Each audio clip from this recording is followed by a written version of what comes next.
لیے کہ مجھے خطرہ ہے کہ وہ لوگ حضرت حسین اس لیے حضرت عثمان کو لوگوں نے ان کے اہل و عیال کے سامنے ظلماً قتل کر دیا ہے، آپ کو بھی ظلماً قتل کر دیں گے۔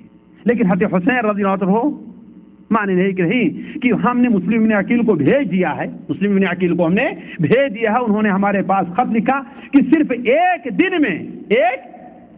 میں کتنے لوگوں نے بیعت کی ہے؟ 12,000 لوگوں نے بیعت کی ہے۔ بلکہ حضرت عبداللہ ابن عباس نے آخر میں کیا کہا کہ واللہ اگر میں یہ سمجھتا کہ آپ کے اونٹنی کے سامنے میں لیٹ جاؤں گا، آپ کی اونٹنی مجھے روزنے سے باز رہے گی اور آپ اپنا یہ ارادہ ترک کر دیں گے تو میں یہ کرنے کے لیے تیار تھا، لیکن میں جانتا ہوں کہ آپ نے ایک چیز سوچ لی ہے، اب مانیں گے اسے نہیں۔ دوسرے بزرگ کون تھے؟ حضرت عبداللہ ابن عمر تھے۔ تیسرے ان کے بھائی حضرت عبداللہ ابن جعفر تھے۔ حضرت عبداللہ ابن جعفر ابن ابی طالب یہ بھی صحابی ہیں اور حضرت حسین کے چچیزاد بھائی ہیں، اس لیے کہ جعفر ابن ابی طالب حضرت علی کے بھائی تھے۔ بلکہ انہوں نے مدینہ منورہ کے حاکم اور مکہ کے حاکم دونوں سے خط لکھوایا، حتیٰ کہ مکہ کے حاکم نے کہا کہ اے عبداللہ ایسا کرو، ایک سفید کاغذ لے آؤ جس پر کچھ بھی لکھا نہ ہو، اس پر میری دستخط لے لو، اور جو کچھ بھی شرائط میں لکھنا ہے لکھو، لیکن حضرت حسین رضی اللہ عنہ کوفہ جانے سے بعد رکھو۔ لیکن حضرت حسین رضی اللہ عنہ بعد نہیں ہے۔ حضرت ابو سعید خدری رضی اللہ تعالیٰ عنہ نے بڑی وضاحت کے ساتھ کہا، انہوں نے کہا کہ اے ابو عبداللہ، میں آپ کے ساتھ خیر خواہی کر رہا ہوں، مجھے آپ پر خطرہ ہے، مجھے یہ خبر ملی ہے کہ کوفہ میں آپ کے شیعہ حضرات نے آپ سے خط و کتابت کی ہے اور آپ کی آمد کے انتظار کر رہے ہیں، لیکن آپ نہ جائیں، کیونکہ میں نے آپ کے والد سے سنا ہے، وہ کہہ رہے تھے کہ اللہ کی قسم میں ان سے اکتا گیا ہوں، ان سے نفرت کرنے لگا ہوں، اور یہ لوگ بھی مجھ سے اکتا گئے ہیں اور نفرت کرنے لگے ہیں، یہ کبھی کسی کے وفادار نہیں ہو سکتے، کبھی کسی کے وفادار نہیں ہو سکتے۔ اسی طریقے سے ابو بکر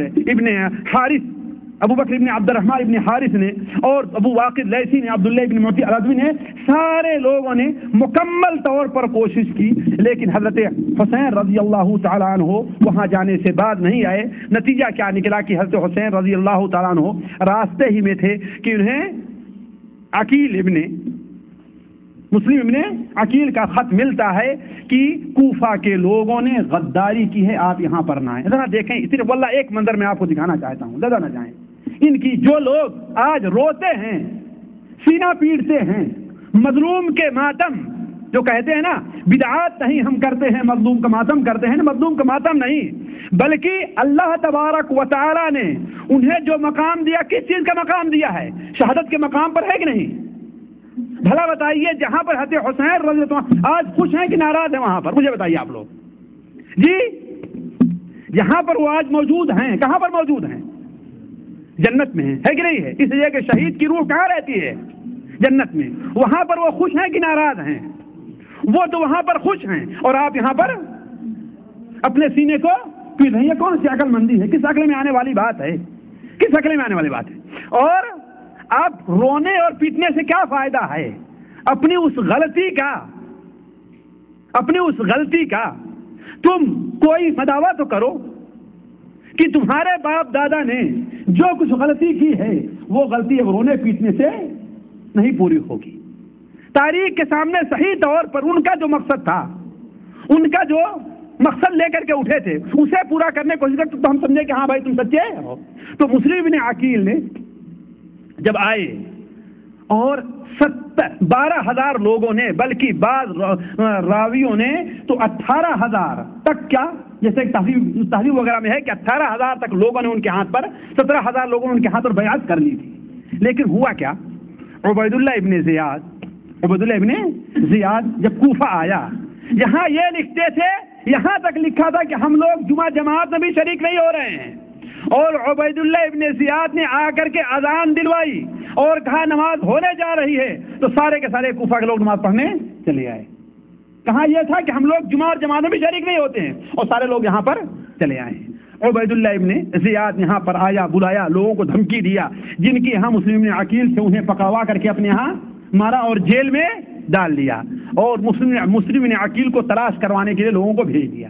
جب مسلم بن عقیل نے سمجھا کہ اب معاملہ گڑبڑ ہو چکا ہے اور عبیداللہ ابن زیاد کے پاس کوئی فوج نہیں ہے تو جہاد کا اعلان کر دیا، جہاد کا اعلان کر دیا اور 4000 لوگوں کو لے کر کے قصر عمارہ کو گھیر لیا۔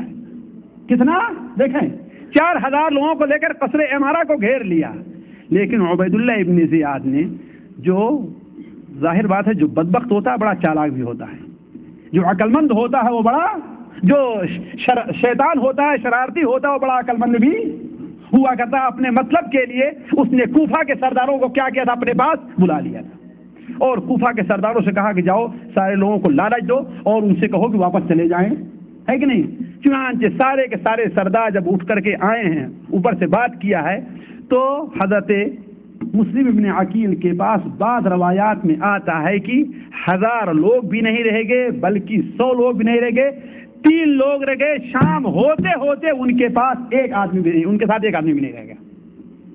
شام ہوتے ہوتے ایک آدمی بھی ان کے پاس نہیں رہ گیا اور جب انہیں گرفتار کیا گیا تو انہوں نے خط لکھوایا کس کو؟ حضرت حسین رضی اللہ عنہ کو، جہاں تک آپ آئے ہیں اور وہاں سے واپس چلے جائیں۔ لیکن اللہ تبارک و تعالیٰ کو کچھ اور ہی مقدر تھا۔ یہاں پر آ کر کے ایک نقطہ میں اور آپ کے سامنے رکھ دوں، اس لیے کہ بہت لوگوں کے ذہن میں بات کھٹکتی ہوگی کہ دیکھیے حضرت حسین رضی اللہ تعالیٰ عنہ اللہ تبارک و تعالیٰ کے اتنے پیارے تھے، اللہ کے رسول صلی اللہ علیہ وسلم کے اتنے محبوب تھے، لیکن آخر ان کے اوپر مصیبت اور پریشانی آئی کیوں؟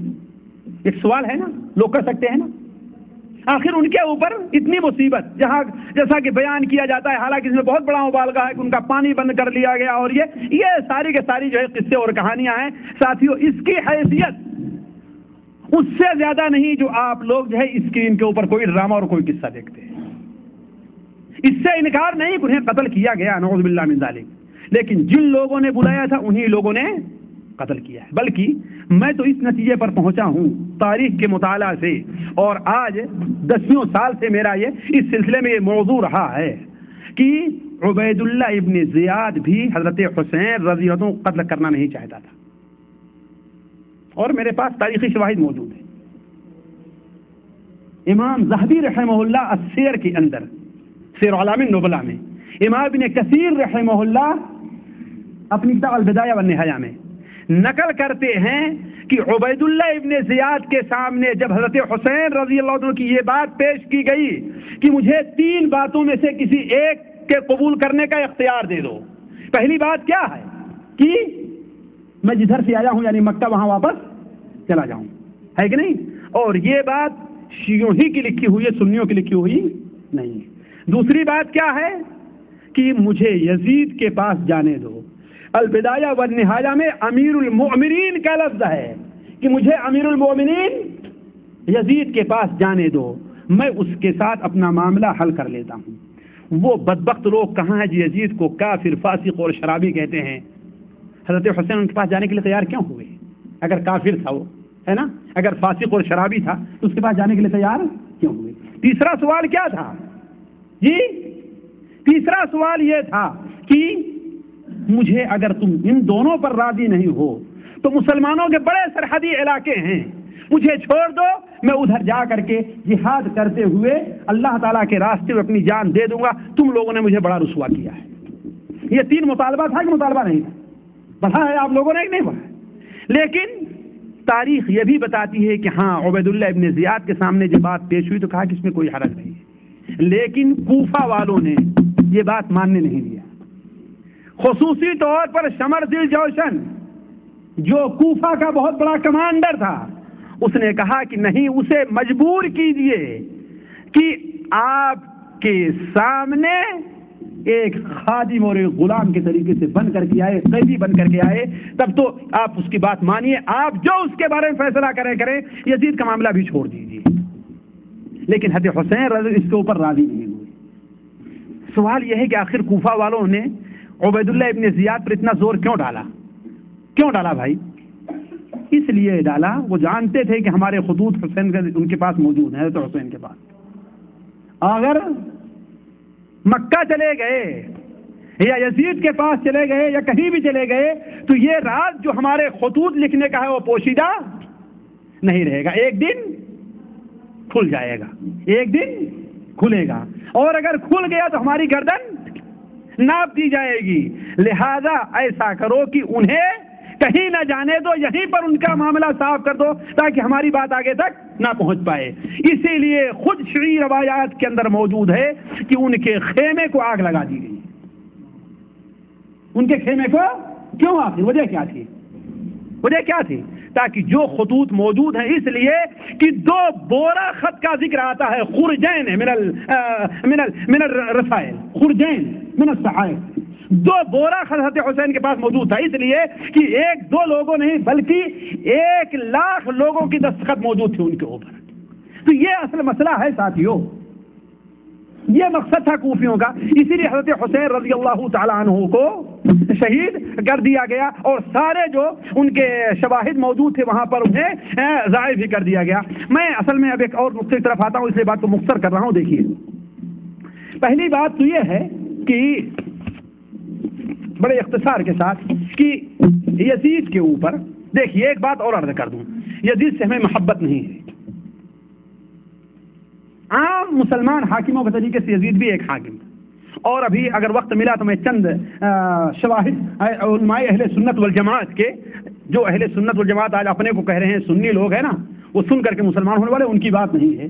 علماء اہل سنت والجماعت ائمہ جن کا بات کا اعتبار ہے، جن کی کتابیں ہیں، ان کی کیا رائے ہے یزید کے معاملے میں آپ کے سامنے رکھتا ہوں. لیکن پہلے میں عرض کر دوں کہ یزید سے ہمیں محبت نہیں ہے، یزید سے محبت نہیں ہے. لیکن ہم یہ بھی نہیں چاہتے کہ کسی مسلمان کے بارے میں غلط خیالات اور غلط تصورات اپنے ذہن کے اندر رکھا جائے. کیوں؟ اس لیے کہ ہمارا مذہب اور ہماری شریعت اس کی اجازت نہیں دیتی. پہلا الزام یزید ابن معاویہ کے اوپر یہ ہے کہ وہ حضرت حسین رضی اللہ تعالیٰ عنہ کا قاتل ہے. وقت نہیں ہے کہ میں آپ کے سامنے ان کی شہادت کا واقعہ تھوڑی سی تفصیل کے ساتھ رکھوں، اس لیے کہ تاکہ آپ کے سامنے ظاہر ہو. لیکن یہ کہ آپ لوگوں نے بار بار سنا ہوگا، میں اس طرف نہیں جانا چاہتا. لیکن اصل بات یہ ہے کہ میں اس طرف آتا ہوں کہ کیا یقیناً یزید حضرت حسین کا قاتل ہے یا نہیں ہے. لیکن میں یہ کہتا ہوں، اور بہت سے علماء کہتے ہیں، علماء سے میری مراد آج کل کے لوگوں سے نہیں ہے، آج کل کے لوگوں سے نہیں ہے، بلکہ پرانے لوگ تاریخ جو لکھنے والے ہیں ان کا کہنا یہ ہے کہ یزید حضرت حسین رضی اللہ تعالیٰ عنہ کا قاتل نہیں ہے. کیوں؟ اس لیے کہ ساتھیوں بلا مبالغہ ہم نے 10 کتابیں پڑھی ہوں گی، لیکن صرف ایک کتاب مجھے ملی ہے، یعقوبی تاریخ یعقوبی اور یعقوبی شیعہ.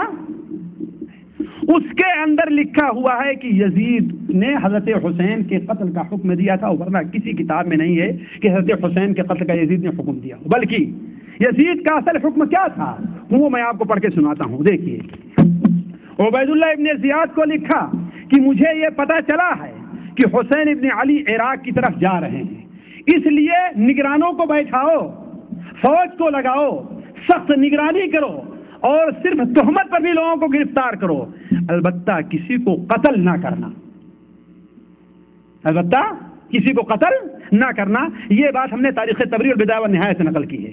البتہ کسی کو قتل نہ کرنا، یہاں تک کہ وہ تم سے لڑائی پر اتر آئے، اور جو بھی معاملہ ہو ہر معاملے کی خبر مجھے فوراً دیتے رہنا، یعنی ایک ایک بات کی خبر مجھے پہنچانا. والسلام علیکم ورحمۃ اللہ وبرکاتہ. اسی لیے امام ابن تیمیہ رحمہ اللہ لکھتے ہیں کہ یزید نے نہ تو حضرت حسین رضی اللہ عنہ کے قتل کا حکم دیا تھا اور نہ ہی اس پر راضی تھا، بلکہ اس کے قتل پر ناراض ہوا اور غمگینی کا اس نے مظاہرہ کیا.